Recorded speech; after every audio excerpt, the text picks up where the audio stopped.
Financial markets పై పట్టు సాధించాలనుకునే వాళ్ళు Revanth conduct చేసే వెబినార్ కోసం ఈ నెంబర్ కి కాల్ చేయండి.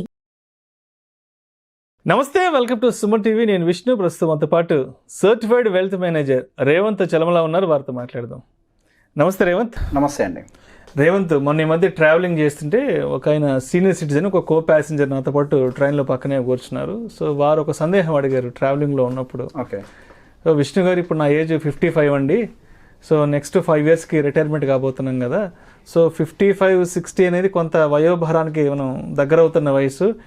అండ్ 55 నుంచి 60 ఈ ఏజ్ గ్రూప్లో ఏంటంటే కొంత దీర్ఘకాలిక అనారోగ్య సమస్యలు కూడా వెంటాడుతుంటాయి. కాబట్టి మరి ఈ ఏజ్ గ్రూప్లో ఉండేవాళ్ళు ఎటువంటి ఇన్వెస్ట్మెంట్స్, సేవింగ్స్ చేసుకోవాలి అంటారు? ఎందుకంటే 55-60 అనేది కొంత అన్సర్టనిటీ ఏజ్ కూడా. అది అవునండి. అంటే కొంత అన్సర్టనిటీ ఏజ్, హెల్త్ ఇష్యూస్ వెంటాడుతుంటాయి. కాబట్టి పెద్దగా మెంటల్ స్ట్రెస్ లేకుండా మరి ఈ ఏజ్ గ్రూప్లో ఎటువంటి ఇన్వెస్ట్మెంట్స్ని, ఎటువంటి స్మూత్ ఇన్వెస్ట్మెంట్స్ని మనం తీసుకోవచ్చు అంటూ కూడా ఒక కో ప్యాసింజర్ అడిగారు. మరి దానికి మీరు ఏం చెప్తారు? సో ఒక రకంగా రిటైర్మెంట్ ప్లానింగ్ అది. అంతే. రిటైర్మెంట్ ప్లానింగ్ అనేది చాలా కాంప్లికేటెడ్ అండి. సో బేసిక్గా ఇందులోకి వచ్చేసరికి వయసు మీద పడేసరికి భయం ఉంటుంది. ఒకళ్ళని నమ్మి పెట్టుబడి ఇచ్చే పరిస్థితులు కాదు, వాళ్ళ వెనకాల తిరిగే పరిస్థితులు కాదు. పోనీ ఏదన్నా మంచిగా ఒక రూపాయల రొడ్డి వస్తుంది అని చెప్పి బయటికి ఇచ్చి వాళ్ళ వెనకాల తిరిగే ఓపిక ఉండే వయసు కూడా కాదు అది. సో పర్టికులర్గా రిటైర్మెంట్ అయ్యే టైంకి పెద్ద మొత్తంలో కార్పస్ అనేది వస్తూ ఉంటుంది. కనీసం ఒక 50 లక్షల రూపాయలైనా వస్తూ ఉంటుంది. అది క్వైట్ కామన్. ఈపీఎఫ్ ఏమి ఉంటాయి కదా, ఎక్స్వైజెడ్ ప్రైవేట్ ఎంప్లాయీస్కి కూడా.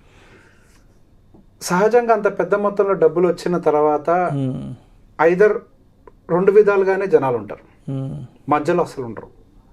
టూ కన్జర్వేటివ్గా ఎఫ్డీకి వెళ్ళిపోతారు, లేదా హై అగ్రెసివ్గా వ్యాపారాల్లోకి డంప్ చేయడము, లేదా కంప్లీట్ ఈక్విటీ మార్కెట్స్లో పెట్టుబడి పెట్టడం లాంటివి చేస్తూ ఉంటారు. రెండూ ప్రమాదకరమే.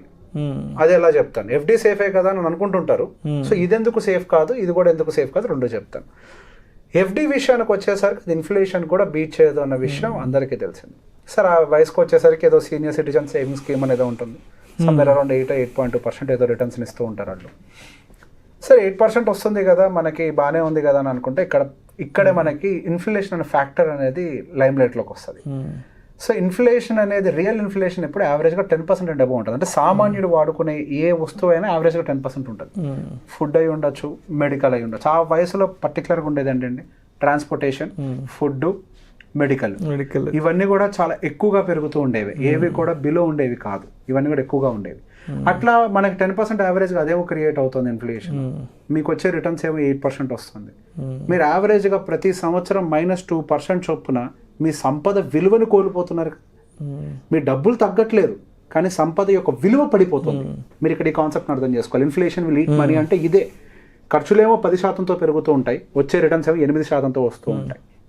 ఇది ఒక రకంగా నేను ఇంతకుముందు కూడా కేస్ స్టడీ చెప్పాను. ఒక పెద్ద ఆయన 71 సంవత్సరాల వయసు తర్వాత ఎఫ్డీలో డబ్బులు పెట్టుకున్నాం, దాని నుంచి వచ్చే రిటర్న్స్ నాకు బతకడానికి సరిపోవట్లేదు, ఇప్పుడు ఏం చేయొచ్చు అని. ఇప్పుడు ఏం చేయలేము ఇంకా. సో ఎర్లీ ఇట్లా మీరు చెప్పినట్టుగా ముందు నుంచే ప్లాన్ చేసుకోవాలి. సో 50 లక్షల రూపాయలు వచ్చాయి అనుకోండి, వాటి యొక్క పెట్టుబడులు ఎలా ఉండాలి? నేను ఎఫ్డీని వాడొద్దు అనట్లేదు, ఎఫ్డీని వాడాలి. ఈక్విటీని ఎక్కువ పెట్టమని నేను చెప్పను. ఈక్విటీని ఎక్కువ పెట్టినా కానీ ఆ వయసులో చాలా ప్రమాదం. ఎందుకనంటే మీకు అత్యవసర పరిస్థితులు ఎప్పుడు వస్తాయో అసలు తెలియదు. మీ దగ్గర ఎప్పుడైనా డబ్బులు విత్డ్రా చేయడానికి వాలటాలిటీ తక్కువ ఉండేటువంటి ప్రోడక్ట్లో ఎక్స్పోజర్ చాలా ఎక్కువగా ఉండాలి. అది మంచిది, అది మంచి మాట, అది సజెస్ట్ చేయాలి కూడా. అది చాలా అవసరం. ఈక్విటీ పోర్షన్ కొంత పెట్టుకుందాం, అది ఎలా అనేది కూడా నేను ఎక్స్ప్లెయిన్ చేస్తాను. అన్నిటికంటే ముందు ఫస్ట్ మీరు ఒక బేసిక్ సమ్ ఇన్సూరెన్స్ తోటి మీరు ఒక హెల్త్ ఇన్సూరెన్స్ తీసుకోండి. See that at least it is having 20 to 25 lakhs. ఇప్పుడు మీకు ఖర్చు ఎక్కువనే అవుతుంది, కానీ తప్పదు. ఇప్పుడు మీకు వచ్చేటువంటి 50 లక్షలు మీరు కాపాడుకోవాలి అని అంటే ఇది ఉండాలి, ఈ హెల్త్ ఇన్సూరెన్స్ ఉండాలి. ఈ హెల్త్ ఇన్సూరెన్స్ లేకపోతే మీకు వచ్చే ఆ కార్పస్ మిగవుతుంది. ఒక్క హాస్పిటలైజేషన్కి అయిపోవడానికి ప్రమాదం ఉంటుంది. ఆ ఏజ్లో హాస్పిటలైజ్ అయితే సహజంగా డయాలసిస్ లేదా ఐసీయూ ఇట్లాంటివి ఉంటాయి. రోజుకి 1 లక్ష, 2 లక్షలు, 3 లక్షలు ఖర్చు అయిపోతాయి. మీరు 10 రోజులు ఉన్నారు అని అంటే 2 లక్షలు చొప్పున దాదాపు 20 లక్షలు ఒకేసారి అయిపోతాయి. సో హెల్త్ ఇన్సూరెన్స్ ఫస్ట్ పెట్టుకోండి, అదే మేజర్ ఆ ఏజ్కి. అది పెట్టుకున్న తర్వాత మీకుండే 50 లక్షల్లో 75% సీనియర్ సిటిజన్ సేవింగ్ స్కీమ్లో పెట్టేసేయండి. యావరేజ్గా 8.2% రిటర్న్ అనేది వస్తూ ఉంటుంది.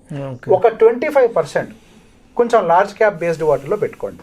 యావరేజ్గా ఒక మిక్స్డ్ ఉండేది, ఒక పోర్ట్ఫోలియో 15% రిటర్న్ వచ్చే విధంగా పెట్టుకోండి. 75% ఏమో సేవింగ్స్లో ఉండాలి, అది మన ఎఫ్డీస్లో ఉండాలి, 25% ఏమో మనకి ఈక్విటీలో ఉండాలి. ఇదేమో 15% రిటర్న్ జనరేట్ చేస్తుంది, ఇదేమో 8.2% రిటర్న్ జనరేట్ చేస్తుంది. ఈ రెండు క్లబ్ చేస్తే మనకు వచ్చే యావరేజ్ రిటర్న్ 10% అవుతుంది. ఇక్కడ మన ఇన్ఫ్లేషన్ ఎంత, రియల్ ఇన్ఫ్లేషన్ 10% అని చెప్పాను కదా. ఇప్పుడు మీకు వచ్చే రిటర్న్ 10%కి మీట్ అయిందా? ఇప్పుడు ఆ 10% మీట్ అవ్వడానికి మీరు డైరెక్ట్గా ఈక్విటీ మార్కెట్లోకి జంప్ చేయాల్సిన అవసరం లేదు. మీరు 75% ఇక్కడ పెట్టుకోవడం వల్ల అడ్వాంటేజ్ ఏంటి? 75% అంటే దాదాపుగా 37,50,000 రూపాయలు. సారీ 75% అంటే సుమారుగా అంతే 37,50,000 వరకు వస్తుంది. సో మీకు ఏ మెడికల్ ఎమర్జెన్సీ వచ్చినా కానీ మీ దగ్గర ఇది ఉంటుంది, ప్లస్ ఇన్సూరెన్స్ ఉంటుంది.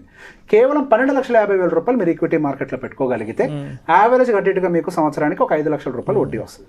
అలా కాకుండా కేవలం మీరు తీసుకెళ్లి సీనియర్ సిటిజన్ స్కీమ్లో పెట్టుకోవడం వల్ల ఏం జరుగుతుంది అంటే మీకు కేవలం 4,10,000 రూపాయలు వస్తుంది. అండ్ వీటిల్లో కూడా ఇంకో సమస్య అంటే మనకు మళ్ళీ ట్యాక్సెస్ XYZ ఇట్లాంటివి కూడా ఉంటూ ఉంటాయి. సో బేసిక్గా మనకు ఉండేటువంటి పోర్ట్ఫోలియోని ఆ ఏజ్కి తగ్గట్టుగా ప్రాపర్గా డివైడ్ చేసుకొని మన పని ఏంటి ఆ వయసులో సంపదను సృష్టించడం కాదు, ఆ వయసులో మన అవసరాలు తీరే విధంగా మన సంపదని నిలబెట్టుకోవటం. మరి సంపద సృష్టించొద్దా అని అంటే డెఫినెట్గా ఫస్ట్ మీరు బతకడానికి ఇప్పుడు మీ వయసు అయితే 60 ఏళ్ళకి రిటైర్ అవుతారు. ఓకే, 60 ఏళ్ళకి రిటైర్ అయిన తర్వాత మరొక 15-20 సంవత్సరాలు బతుకుతారు, 70-80 సంవత్సరాలు అయితే బతుకుతారు. ఆ 20 సంవత్సరాలకి సరిపడే డబ్బులు ముందు మన దగ్గర ఉండాలి, ఫైనాన్షియల్ ఫ్రీడమ్ ఉండాలి, ఆర్థిక స్వేచ్ఛ, మన ఖర్చులు మనం పెట్టుకోగలగాలి. ఎక్కడికైనా ఎక్కడైనా ట్రావెలింగ్ వెళ్ళాలి, ఏదైనా విహారయాత్రలకు వెళ్ళాలంటే మన డబ్బు మనం సమకూర్చుకోగలగాలి. ఏదైనా హాస్పిటల్కి వెళ్ళాలి, ఏదైనా మందులు కావాలంటే కూడా మనం అంతకని పిల్లలు వెళ్ళి ఒక 5 రూపాయలు ఒక 5,000 ఉంటే 10,000 రాకూడదు ఏ పేరెంట్స్ కూడా. సో 20 సంవత్సరాలు నెక్స్ట్ 20-25 ఇయర్స్ వరకు కూడా మీ ఫైనాన్షియల్ ఫ్రీడమ్కి అవసరం ఎంత? సో ఇన్ఫ్లేషన్ తోటి క్యాలిక్యులేట్ చేయాలి, మళ్ళీ ఇప్పుడున్న లెక్కలతో క్యాలిక్యులేట్ చేయకండి, ఇన్ఫ్లేషన్ అడ్జస్ట్మెంట్స్తో క్యాలిక్యులేట్ చేసుకొని మీకు నెక్స్ట్ 20-25 ఇయర్స్కి సరిపడా కార్పస్ని ఏర్పాటు చేసుకొని ఈ ప్రపోర్షన్ తోటి మెయింటైన్ చేసుకోవాలి. దాని మీద కూడా ఇంకేమన్నా డబ్బులు ఉంటే then yes go for equity. So basic గా ఈ కార్పస్ సపరేట్ గా ట్రీట్ చేయాలి, గ్రోత్ కోసం చూసేదాని కార్పస్ సపరేట్ గా ట్రీట్ చేయాలి. ఇది మనం బతకటం కోసం, ఎదుగుతామా ఒదుగుతామా తర్వాత విషయం, ముందు ఇది మన దగ్గర ఉండాలి. ఇది మన దగ్గర లేకపోతే ఏమవుతుంది అని అంటే మనం పిల్లలకి భారంగా మారితే వాళ్ళ ఆర్థిక పరిస్థితులు మళ్ళీ కొన్ని సంవత్సరాలు వెనక్కి వెళ్ళిపోతాయి. చాలా మంది పేరెంట్స్ చూస్తుంటాం రేవంత్, మనకు తెలిసిన వాళ్ళు మీ బంధువుల్లో ఉంటారు, మా బంధువుల్లో ఉంటారు, మీ చుట్టుపక్కల ఉంటారు, మా చుట్టుపక్కల ఉంటారు. ఒక సర్టన్ ఏజ్ వచ్చాక పేరెంట్స్ బాగా దీర్ఘకాలికంగా వాళ్ళ అనారోగ్యం బారిన పడడం, కొన్ని నెలల పాటు కొన్ని రోజుల పాటు హాస్పిటలైజ్ అవ్వడం, ఆ ఖర్చులను భరించలేక చాలా మంది ప్రాపర్టీస్ అమ్మేసుకుంటుంటారు, స్థలాలు పొలాలు అమ్ముకుంటుంటారు, ఇంట్లో ఉన్న బంగారం తీసుకెళ్లి బ్యాంకులో కుదిరి పెట్టుకొని ఆ డబ్బును తెచ్చి వాళ్ళ పేరెంట్స్ యొక్క బాగోగులు చూసుకుంటుంటారు. చాలా మంది అంటే పేరెంట్స్ అంటే ముందే సరైన ప్లానింగ్ లేకపోవడం వల్ల పేరెంట్స్కి ఏదైనా హెల్త్ ఇష్యూస్ వచ్చినప్పుడు చాలా ఫైనాన్షియల్ బర్డెన్ చాలా మంది ఫేస్ చేస్తున్నారు. ప్రతి ఒక్కరి ఇళ్లలో ఉండేది. ఆ టైంకి ఏం చేస్తామంటే ఆ బలహీన క్షణంలో ఏం చేస్తామంటే ఇంట్లో ఉన్న బంగారం తీసుకెళ్లి తాకట్టు పెట్టుకోవడం, లేదంటే మనకున్న చిన్న చిన్న స్థలాలు పొలాలు తెలిసిన వాళ్ళకి ఎంతో కొంత రేటుగా అమ్మేసుకోవడము. అవును, ఇంకా చాలా మంది చాలా మంది అండి మన దేశంలో ఇది చాలా ఎక్కువగా ఉంటుంది. అవునవును. సో ఇది ఇక్కడ పేరెంట్ ని వదులుకోలేరు. ఇప్పుడు పేరెంట్ తప్పు చేసి ఏం తప్పు? ప్లానింగ్ లేకపోవడం, సింపుల్ ప్లానింగ్. ఒక సింపుల్ ప్లానింగ్ లేకపోవడం వల్ల ఇక్కడ తరతరాల నుంచి వచ్చిన ఆ ప్రాపర్టీస్ కూడా ఒక తరం వెనకబడిపోతుంది, ఒక తరమే వెనక్కి వెళ్ళిపోతుంది. సో ఆ పొరపాటు జరగకుండా ఉండాలి. సో నేను ప్రతిసారి అందుకే చెప్తాను, మనకి ఒకవేళ అవ్వకపోతే ప్లాన్ చేసుకోవడం గుడ్ అండ్ అడ్వైజర్. ఆ మాట చెప్తే మన సెల్ఫ్ ప్రమోషన్ అని చెప్పేసి జనాలు అంటూ ఉంటారు. అంటే అసలు అడ్వైజర్ గురించి మాట్లాడడం అనేది పెద్ద తప్పు అయిపోయింది. మీకు తెలియనప్పుడు చెప్పే ప్రయత్నం చేస్తేనేమో దాన్ని తిట్టుకోవటం. వదిలేండి సార్,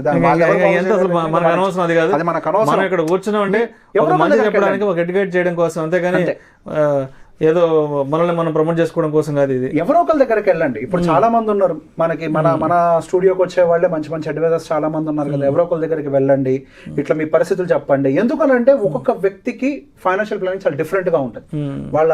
వాళ్ళకున్న సర్కమ్స్టాన్సెస్ ఏంటి, వాళ్ళ నీడ్స్ ఏంటి, వాళ్ళ ఎక్స్పెండిచర్స్ ఏంటి, వాళ్ళ లివింగ్ స్టాండర్డ్స్ ఏంటి. సో అందరికీ సేమ్ ఫార్ములా అప్లై అవుతుంది అనేది ఏం లేదు. ఇప్పుడు నేను చెప్పింది ఒక సేఫ్ ఫార్ములా. Safe formula. అందరికీ సేమ్ కాదు అది. అవునవును. సో సేమ్ అనేది అప్లై అవ్వాలంటే కుదరదు. ప్రతి వ్యక్తి డిఫరెంట్ గా ఉంటుంది, పరిస్థితులు వేరువేరుగా ఉంటాయి. సో ఏదైనా ఉంటే దేనికి చేయించుకోపోయినా పర్లే, అన్ని వదిలేయండి. కనీసం రిటైర్మెంట్, ఎందుకంటే తరాలు పోతాయి.